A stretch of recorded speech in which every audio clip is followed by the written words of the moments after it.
So today I want to go over an incredibly strong Prismatic Warlock build that comes with a few buddies. Now I think we have to start off with our exotic armor piece because this is going to dictate a few of our ability choices, and we're going to be using Getaway Artist. And with these you can hold Q to convert your grenade into an arc soul and become amplified, and both of these parts of this exotic are actually pretty important. Having this arc soul just constantly shoot things actually does some decent damage. It can also generate us some additional effects, and we want to be amplified the entirety of the time because of some other effects. But that's going to bring us into all of our subclass choices, starting with our super, which is going to be Song of Flame. This is the new super for Warlock, and it's incredibly strong. When you pop it, all of your abilities recharge very quickly, and your melee turns into a buffed up incinerator snap, and your grenade basically turns into a phoenix that you throw at enemies. You're going to be dealing a massive amount of scorch, meaning you're going to be getting a massive amount of ignitions. And as a secondary effect, while this is active, your nearby allies will also be getting damage resistance and some increased ability regeneration rate, and your solar and kinetic weapons will also be scorching targets, but you probably won't actually be using your weapons while in Song of Flame. Then for our class ability, we're going to be using Phoenix Dive, primarily because this class ability has the lowest cooldown out of all of them. For our melee, we're going to be using Arcane Needle. This is going to allow us to unravel enemies dealing more damage. It's a very good melee, especially once we're going into Transcendence, because it refreshes all of our charges of this, meaning you can put out quite a lot of burst. It's also going to be dealing darkness damage to help us with our darkness meter for Transcendence. Then for our grenade, we're going to be using Storm Grenade because we're going to be needing this for our exotic armor piece, and as this is a Storm Grenade, it's going to be applying some additional effects. Then for our aspects, we're using Feed the Void. This is probably going to be used in most Warlock Prismatic builds. When you defeat a target with any ability, you get Devour, and Devour's effects are improved, restoring additional health and grenade energy. So if you get a kill with any ability or anything that's considered an ability, you get Devour, and Devour is just stronger. I think every Devour kill gives you like 200 health and quite a lot of grenade energy back, and a bunch of different things in this build are going to proc Devour. First of those being Hellion, which is our other aspect. Now for Hellion, when you activate your class ability, you summon a solar mortar that just lobs mortar shots at all enemies you're looking at. These mortars can also apply Scorch, which can also cause ignitions, which also synergizes extremely well with getting ridiculous amounts of ignitions while in Song of Flame. And then for our fragments, we're going to be using Facet of Hope. While you have an elemental buff, your class ability regenerates more quickly. We'll have this almost 100% of the time. Then Facet of Balance, rapidly defeating targets with light damage grants melee energy. Rapidly defeating targets with darkness damage grants grenade energy. Then we're going to be using Facet of Awakening. Rapidly defeating targets with light or darkness damage or super final blows generate an elemental pickup of the matching damage type. Now this will generate these elemental pickups with things like Hellion and things like our Arc Soul from our exotic armor piece. So we'll be getting Ionic Traces as our Arc Soul kills things, and we'll be getting Fire Sprites as Hellion kills things. And then depending on your weapon choice, you can also get other elemental pickups. And then we have Facet of Dominance. Your Void Grenades weaken and your Arc Grenades jolt. Now we're going to be getting both of these effects because we're using Storm Grenade, so this is going to be jolting targets, doing quite a lot of AoE damage. But then our Transcendence Grenade is also going to be void damage, so that's going to be weakening. So this is going to be incredibly strong. And then finally, we're using Facet of Sacrifice. While you have an Arc Solar or Void buff, ability final blows grant bonus darkness Transcendence energy. Now this is just going to help us build our darkness portion of Transcendence much more quickly because more of our damage is going to be light. Our grenades light, our super's light, our Hellion does ridiculous amounts of damage, and that's light. So we need a little bit of help for getting up our darkness meter. And this will be procced pretty much 100% of the time as well. And that brings us to our artifact. Now in the first row, you can use whatever combination of anti-champion you want. I am going to be going over some weapon options to use more anti-champion weapons if you're using this build in higher tier content. In the second row, we're using Overcharge Armory. Any of these origin traits are always overcharged when you have that modifier. And then we have Winning Hand. When using weapons with the dealer's choice origin trait, Combatant Precision Final Blows or rapidly defeating combatants causes the target to explode, dealing solar damage to nearby combatants. Having multiple weapons with the dealer's choice origin trait increases the effect of the explosion. And the base version of this build is going to be using 3 dealer's choice weapons, so this is going to be very strong. Then in the third row, we're using Press the Advantage. Breaking a combatant's shield grants increased weapon stability, handling, and reload speed, just good for most combat. Then we're going to be using Threaded Blast. Destroying a tangle with a strand weapon creates a larger and more damaging explosion. The main weapon I'm currently using for this build is going to be Strand, so that'll be pretty good. Then we have Counter Energy. When you or a member of your fire team stuns a champion, you gain energy for your least charged ability. This is going to be very good for that high-end content such as Grandmaster Nightfalls. And then we're going to be using Radiant Orbs. When you have a Solar or Prismatic subclass equipped, picking up an Orb of Power makes you Radiant. You'll be able to have Radiant up quite a lot of the time, and this gives you 10 seconds of Radiance, so you just need a new Orb of Power every 10 seconds and you're good to go. Then we're using Galvanic Armor. While you have Arc or Prismatic subclass equipped, incoming damage from combatants is reduced while amplified, and as we went over, anytime you consume your grenade to make an Arc Soul, you become amplified for, I believe it's 15 seconds, so you can be amplified 100% of the time. And then for the final row, we're using Shield Crush. While you have Woven Mail, Frost Armor, or Avoid Overshield, your melee recharges faster and deals increased damage. This one isn't going to be procced a lot of the time. You could sometimes get some Void Overshield, but primarily while you are amplified or radiant, your grenade recharges faster and deals increased damage, and that'll be up 100% of the time, so a lot more grenade recharge and more grenade damage, which is going to be very good with this build. And then finally we have Transference, gain increased grenade and melee damage while Transcendence, which is very good. And then Weapon Final Blows while Transcendent refunds light and dark energy after Transcendence ends. We're primarily using this for the increased grenade and melee damage, but if you can get some kills with weapons while in Transcendence, you'll get some energy refunded as well. And that brings us to our armor and arbor mods. Now for your stats, you're going to want 100 resilience, 100 discipline, and then pretty much whatever else you want. You could go more into recovery if you want to, you could go more into strength like I'm going, but the primary things you're going to want is 100 discipline, 100 resilience. Now for our mods, starting on our helm, we're going to be using Strand Siphon. I am using a strand weapon as my main weapon, so you can create some orbs of power. Ashes to assets, so you gain super energy on grenade kills, and then special ammo finder, so you can get more special ammo. I am using a special weapon for my kind of main weapon. Then on our gauntlets, we're going to be using impact induction, causing damage with a powered melee attack, reduces your grenade. Then momentum transfer, causing damage with a grenade, reduces your melee. And then firepower, your grenade final blows create orbs of power. So anytime we use our melee or grenade, we're getting energy back for the other, and then our grenades will just give us orbs of power. And then for our chest piece, you're just going to be using whatever damage reduction. Make sure to be using specific resistance mods, depending on if that activity deals increased damage to that element. Then for our legs, we're going to be using 2 instances of Absolution, reduces all ability cooldowns each time you pick up an orb of power. This build does actually create a decent bit of orbs of power. And then we have Innervation, reduces your grenade cooldown each time you pick up an orb of power. Then finally for our class item, we're going to be using 2 instances of Distribution, reduces all ability cooldowns when using your class ability near targets, and we're going to have our class ability up quite a lot because it's such a low cooldown. And then Bomber, reduces grenade cooldown when using your class ability. So pretty much all of our mods are just going to be synergizing to give us orbs of power and then to reduce the cooldown of our abilities by using other abilities. Now for the kind of base version of this build, I am using 3 Dealer's Choice weapons. Now the Dealer's Choice origin trait is going to be buffed through an artifact, but this origin trait is absurdly strong just getting it on 3 weapons and using them. And this origin trait reads, final blows with this weapon grants a small amount of super energy. Equipping multiple weapons from the Pale Heart increases this effect. And you'll see in the footage, just getting a weapon kill with any of your Dealer's Choice weapons gives you a pretty decent chunk of super energy. So it's really strong to use 3 of these weapons at a single time. Now, if you're going into harder content and you want to much more easily be able to counter champions, what I've been using is continuing to use the Call as my main weapon. This is just an absurdly strong weapon. Then for our secondary slot, I've just been using any pulse rifle, so that will allow me to counter barriers. Our Call, which is a sidearm, will allow us to counter Unstoppable. And then I've been using Thunderlord, which innately counters Overload champions. So you'll have all 3 counters just on your weapons, so you don't have to rely on having an ability up if you want to counter a champion if you're in, say, Grandmaster Nightfalls. But if you're using this where you don't need super high uptime on champion counters, I would definitely recommend using 3 Dealer's Choice weapons. So that's the entirety of this Prismatic Warlock build. This build is incredibly strong. You also get 2 buddies as your Hellion and your Arc Souls that actually deal quite a lot of damage. You'll just be running around and they'll be killing everything in front of you. This build has crazy amount of ability regeneration for everything, including your super, and this will allow you to pretty much do any content in the game pretty easily. And this Prismatic build is going to be a bit easier to get because you don't have to go do the incredibly hard mission to get the new exotic class items. And I do want to continue to do more builds where you don't have to use an exotic class item because that mission is pretty difficult, especially if you're a solo player. And this build is going to allow you to get pretty much every part of it being completely solo. But that's all I want to go over, so thanks for watching.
Put your enemies down before they do the same to you.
I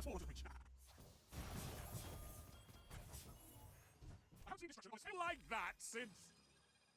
well, the last time you won.